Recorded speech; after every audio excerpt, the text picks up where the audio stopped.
Hey everyone, it's me, Anime Game Nerd here, bringing you my review for Strike the Blood, Episode 3. Now, overall, this episode of Strike of the Blood was, more so the ending was what made the episode for me. The ending was a WTF moment, and more so how the fact that we often don't see the main character get decapitated within the second episode of the series, but it's obvious that there's going to be, some sort of, it says he's immortal, so I imagine he's probably going to regenerate himself somehow, instant regeneration. Well, probably not instant, but there's going to be more so some way the fact that he's going to be in one piece, alive and well, in the next episode. Because I don't want to sound like a broken record, but after all, it has been stated he is immortal, and he is a freaking vampire for crying out loud.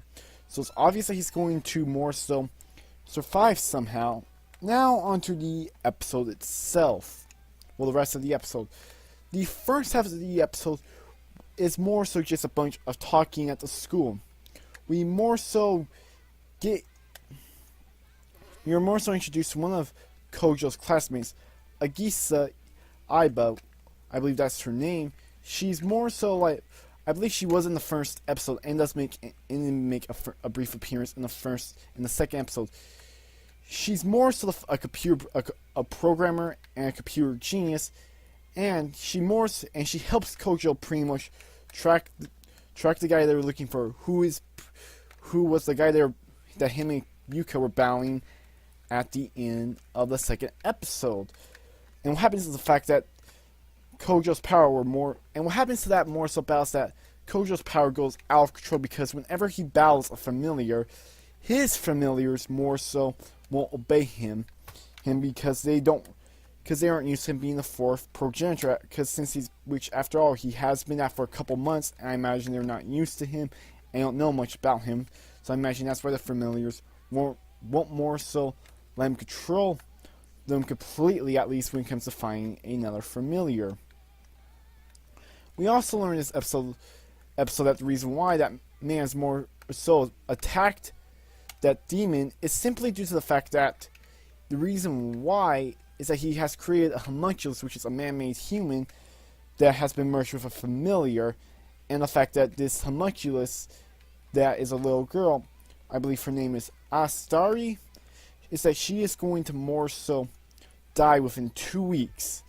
2 weeks if she doesn't kill more familiars, which she more so needs to consume, not familiars, demons, in order to more so live.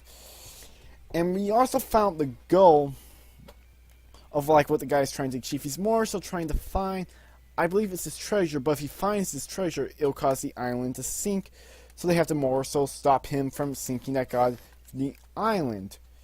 I'm guessing he'll need that familiar to do that. That is my best guess, reason why he's creating them in the first place. Well, why am I calling them familiars? Homunculus. I'm getting them all mixed up. But overall, the ending was what made this episode Strike the Blood for me. The action scene was alright towards the end. I am looking forward to next week's episode, seeing what happens next. Though something get my best guess, we probably won't see Kojo more so revived until the end of next week's episode, because judging from the previews, they could be misleading. But it looks like Yukina is going to try and fight him, or it will turn to an instant where Kojo gets revived and ends up having to save her in the end. But overall, Strike the Blood episode 3 was pretty solid. What were your guys' thoughts on the episode? Did you love it? Did you hate it? Were you somewhere in the middle? If you like this video, would you please leave a like? If you dislike it, then go ahead and dislike it. If you want to see more content like this, sub to me. But yeah, anyways, I'm a Game Nerd, signing out. Peace.